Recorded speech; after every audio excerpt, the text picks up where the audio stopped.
আপুনি ভুৱা চিকিৎসকৰ অভিযোগটো কিমান সঁচা? এইটো মিছাৰি, এইটো প্ৰমাণ হ'লে চলি দিয়া হৈছে। কিয় গ্ৰেপ্তাৰ কৰিছে? গ্ৰেপ্তাৰ কিয় কৰিছে বোলো? আপোনালোকে হেণ্ডকাপ কিয় লগাইছে? গ্ৰেপ্তাৰ কিয় কৰিছে কথাটো কওক। এটা কথাটো কওক, কি হৈছে কথাটো কৈ দিয়ক। কোৰ্টত কম হয়। কি হৈছে? কি আছে? কোৰ্টত কম। হা কোৰ্টত হেণ্ডকাপ কিয় লগাইছে আপোনালোকে যদি ভুৱা নহয়? কোৰ্টত কম আমি।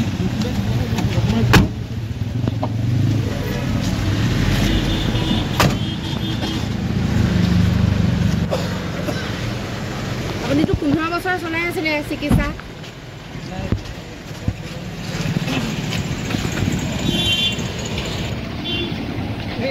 আমি CIDৰ পৰা এটা কমপ্লেইন পাওঁ আৰু সেই কমপ্লেইনটো বেসিক্যালি লজ কৰে ইনফৰ্মেন্ট হৈছে ডক্টৰ অভিজিত নেওগ। তেওঁ নোডেল অফিচাৰ হয়, এন্টি কোৱাকাৰী ভিজিলেন্স অফিচাৰ বুলিও তেওঁক জনা যায় আসাম কাউন্সিল অফ মেডিকেল ৰেজিষ্ট্ৰেশ্যনৰ কাৰণে। তেওঁৰ অভিযোগ মৰ্মে যে দুজন ইয়াত আমাৰ ফেক মেডিকেল প্ৰেক্টিশনাৰ আছে যোনে মেডিচিনৰ এক্সপাৰ্ট বুলি কয় বা মেডিচিন স্পেচিয়েলিষ্ট বুলি কৈ তেওঁলোকে প্ৰেক্টিছ কৰি আছিলে। তেওঁলোক দুজনৰ নাম হৈছে অশোক কুমাৰ গগৈ আৰু অমৰজ্যোতি নাথ। এজনে প্ৰেক্টিছ কৰি আছিলে from old civil hospital road last 8 yearsৰ পৰা, আৰু আনজনে প্ৰেক্টিছ কৰি আছিলে খজুৰিগুৰি বৰিগাঁৱৰ পৰা 3 বছৰৰ পূৰ্বৰ পৰা। গতিকে এই দুজনৰ যিটো প্ৰথম আমাৰ সদৰ থানাৰ OC আছে তেওঁ আৰু তেওঁৰ টিমে তেওঁলোকক এপ্ৰিহেণ্ড কৰিছে। আমি বৰ্তমান তেওঁলোকক সোধপোছতো ৰাখিছো, কিন্তু এতিয়ালৈকে যিমানখিনি আমি পাইছো তেওঁলোকৰ এজনৰ নেচুৰোপেথিৰ কোৰ্চ কৰা আছে বুলি কৈছে আৰু এজনে হোমিওপেথি। যদিও তেওঁলোকৰ ডকুমেণ্টছ আমি সিজ কৰা হৈছে, তেওঁলোকৰ যোন ইউনিভাৰ্চিটিৰ পৰা বা যোন ঠাইৰ পৰা তেওঁলোকে কৈছে যে এই ডিগ্ৰী তেওঁলোকে লৈছে বুলি, তাত আমি এনকুৱাৰী ভেৰিফিকেশ্যনৰ কাৰণে পঠাম। তেতিয়া আমি শিওৰ হ'ম অলমষ্ট যে যিকেইটা ডিগ্ৰী তেওঁলোকে আছে বুলিও কৈছে সেইকেইটাও সঁচা নে ফেক। কিন্তু সদ্যহতে এটাই কম, তেওঁলোকে দুইজনে MD আৰু মেডিচিন স্পেচিয়েলিষ্ট হিচাপে ৰোগীক ট্ৰিটমেণ্ট দি আহিছিল। তেওঁ 8 বছৰৰ পৰা 8 years, ইজন 3 বছৰ 2022 থাকিব পাৰে।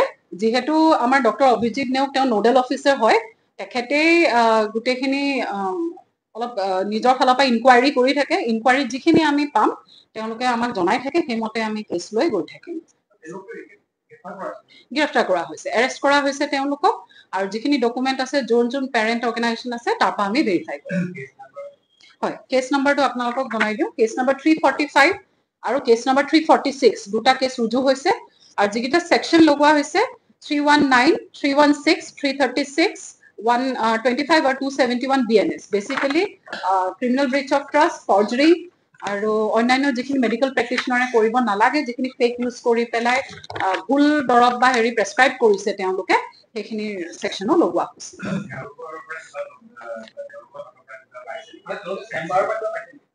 এতিয়া চেম্বাৰটো যিহেতু তেওঁলোকৰ ক্ৰাইম চিন হিচাপে আমি ধৰিম, কেছ যিহেতু হৈছে তাৰ পৰা কিছু ডকুমেণ্টছ আমি চিজ কৰিছো, কিন্তু সেই ডকুমেণ্টছ চিজ কৰা ডকুমেণ্টছ আমি আকৌ ভেৰিফাই কৰিম বুলি যিটো কৈছো, ভেৰিফাই কৰি ল'ম। আৰু প্ৰেছক্ৰিপশ্যন হওক, কিছু সংখ্যা হেৰি হওক, আমি চিজ কৰিছো। প্ৰেছক্ৰিপশ্যনত কিছুমানত তেওঁ নিজেই লিখি দিছে MD মেডিচিন স্পেচিয়েলিষ্ট বুলি লিখা আছে।